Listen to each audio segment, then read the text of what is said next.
لما دراكولا يفتح لك أبواب النعيم، اعرف إن النهاية دم.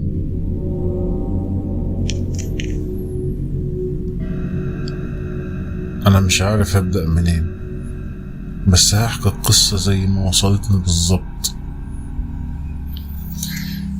هوار كان شاب بسيط بيشتغل دهابة،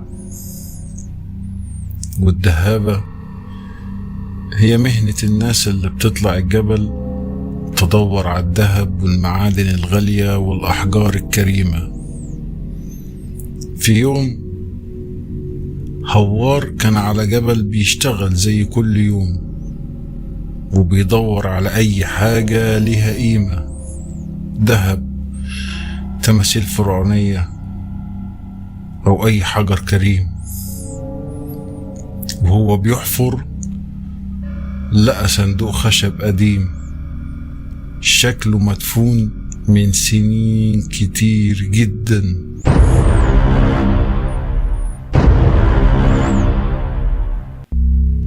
فتح الصندوق، لقى قطعة جلد محروقة عليها رموز وكتابة غريبة جدا. هوار اتنفض فجأة وقام من مكانه، لأنه حس إن الجلد ده جلد بشر.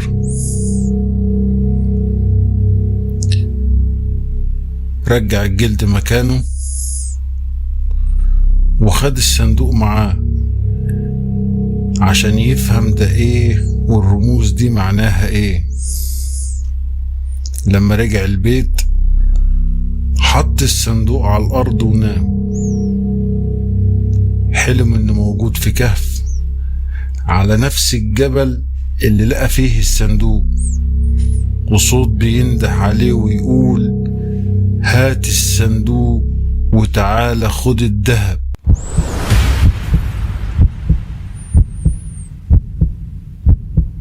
عدى 3 أيام، وكل مرة يحلم نفس الحلم.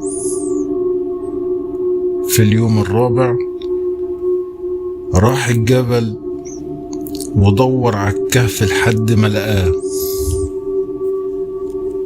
دخل الكهف ولقى تابوت حجر ملهوش أي نقوش أو كتابة، بس على غطا التابوت في مكان محفور بيطابق في شكله قطعة الجلد اللي موجودة في الصندوق.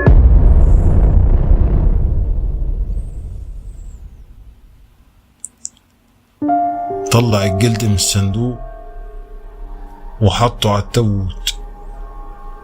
الجلد بدأ ينزف دم كتير غرق التابوت. اتفتح التابوت وطلع منه كائن ضخم بقرنين وأنياب ومخالب.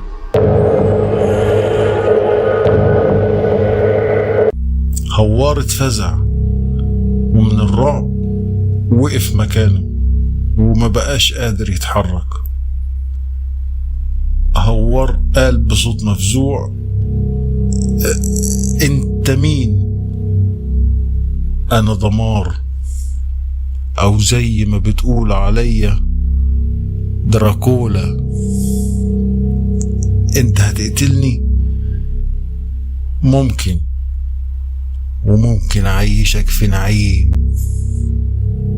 مش فاهم.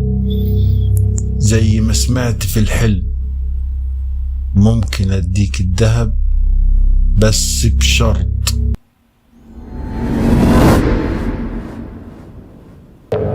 ولسه الكارثة الحقيقية ما بدأتش.